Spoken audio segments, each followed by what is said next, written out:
hello.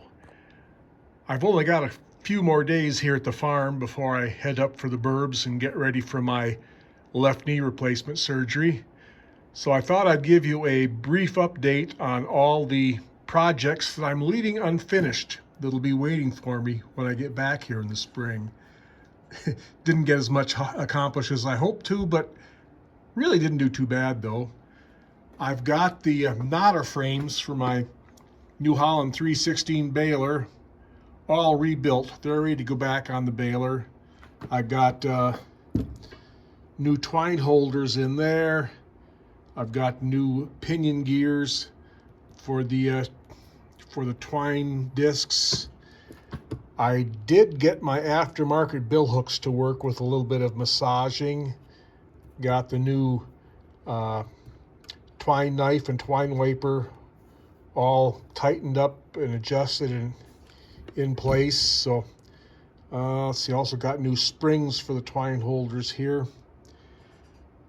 Won't take me long to put it back together in the spring, but some nice day I'll have the whole thing together in just a matter of a couple hours, I think. Another project that I want to get done today, I need to do a little carburetor adjustment on my Ryobi RY 3714 chainsaw. I bought this a couple years ago at a consignment auction for 14 bucks. Been using it for 2 years. It's been working just fine, but it's terribly cold-blooded and it just acts like it's running lean. So, and of course you can't just, a lot of these chainsaws, you can't just use a screwdriver. They take specialized tools. So I went to the Amazon and got this kit with little things that work on all sorts of funky things. The Ryobi here uses what they, let's see, uses the Pac-Man style, which is kind of funky, but now from when I bought this, I knew zero about Ryobi chainsaws.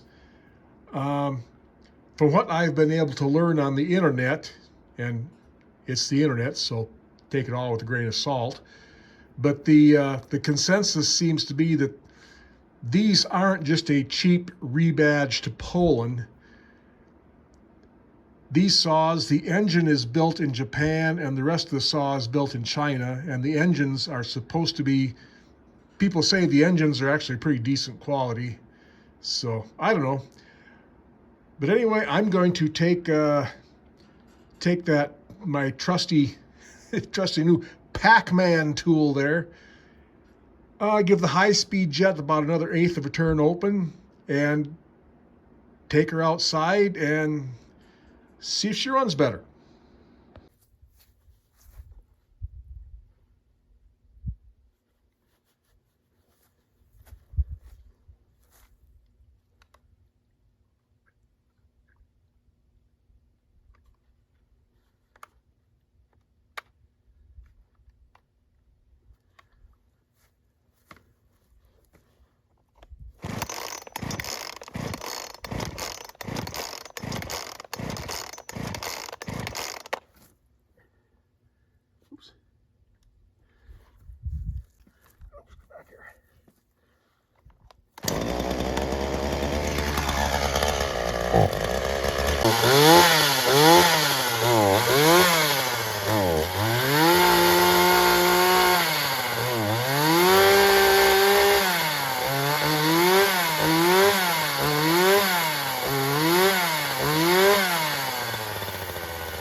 Okay, it actually runs a lot better.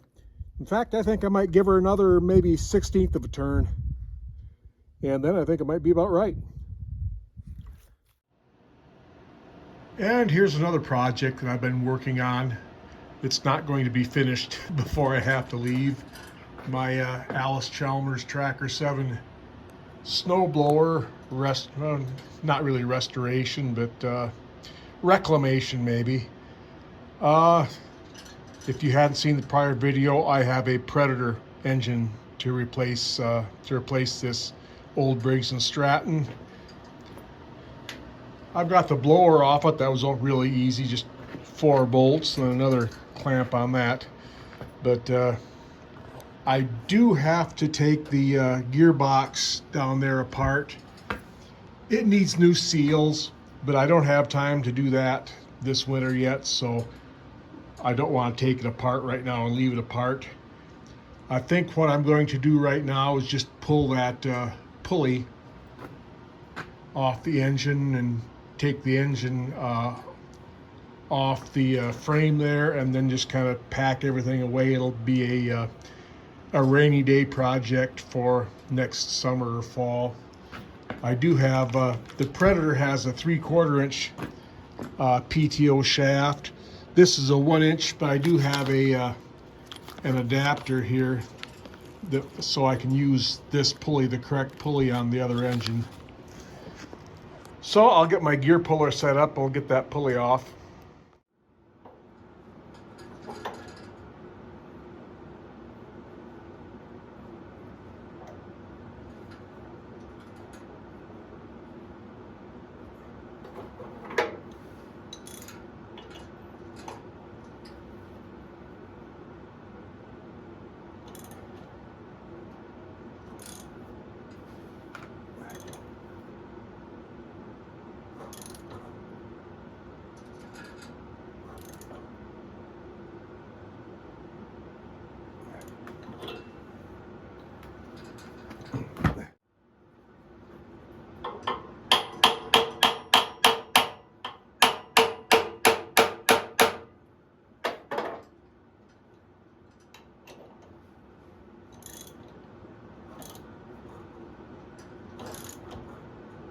There, she's moving.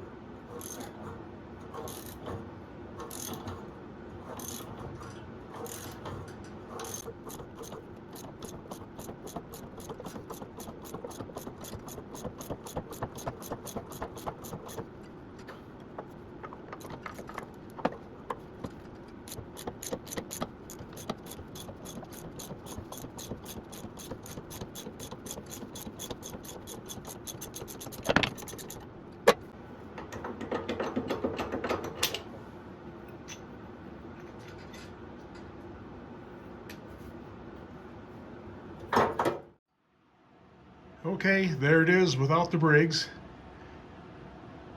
I definitely need to give it a good bath come spring before I do anything else. But just for kicks, let's get the Predator out, take a little sneak preview of what that's going to look like. Well, that gives you a little idea of what it's going to look like. I do need to make a 1 inch spacer because the crankshaft or the output shaft on the Briggs & Stratton engine sat an inch higher off the chassis than this Predator. I don't anticipate that being too big a deal. So I guess it's about time for me to start winding things down. I'm going to be at the farm here for a couple more days, and then I'll be spending the next couple of months at my significant other's house in the burbs while I get my new left knee all broke in. And with a little luck, I'll be back here in March, and we'll be back with more agricultural and mechanical adventures. So everyone have a good day, and we'll see you then.